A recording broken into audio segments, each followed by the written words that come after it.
Too clever by half. "Tell us a story, Mother," said the youngest kitten but 3.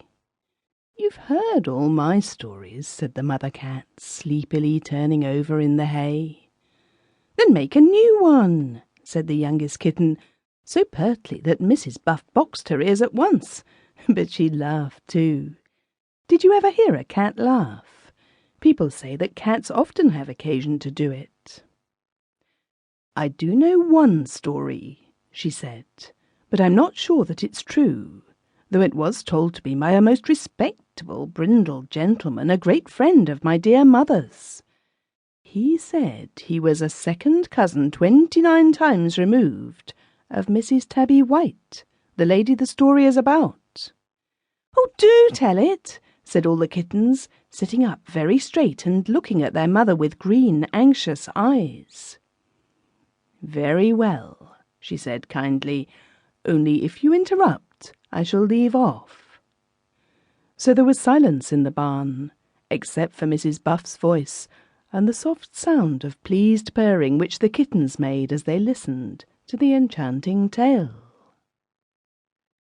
Mrs. Tabby White seems to have been as clever a cat as ever went rat-catching in a pair of soft-soled shoes.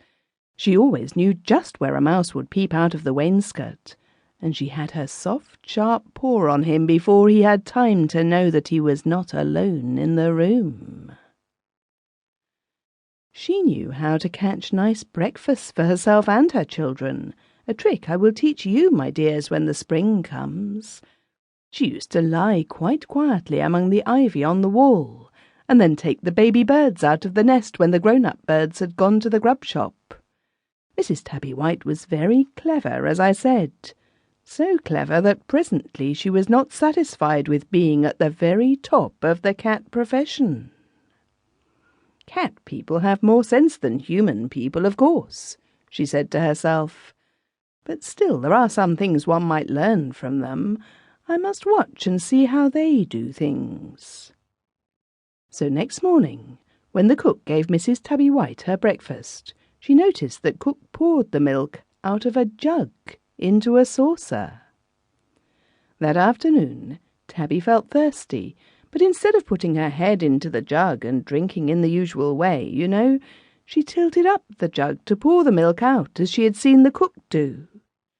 But cats' paws, though they are so strong to catch rats and mice and birds, are too weak to hold big brown jugs. The nasty, deceitful jug fell off the dresser and broke itself. "Just to spite me, I do believe," said Mrs. Tabby, and the milk was all spilled. "Now how on earth could that jug have been broken?" said the cook when she came in. "It must have been the cat," said the kitchen maid, and she was quite right, but nobody believed her. Then Mrs. Tabby White noticed that human people slept in big, soft-cushioned white beds, instead of sleeping on the kitchen hearthrug or in the barn like cat people. So she said to her children one evening, "My dears, we are going to move into a new house." And the kittens were delighted, and they all went upstairs very quietly and crept into the very best human bed. But unfortunately that bed had been got ready for a human uncle to sleep in, and when he found the cats there he turned them out, not gently, and threw boots at them till they fled, pale with fright to the ends of their pretty tails. And next morning he told the mistress of the house that horrid cats had been in his bed, and he vowed that he would never pass another night under a roof where such things were possible.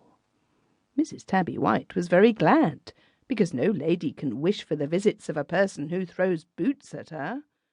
But the mistress of the house said,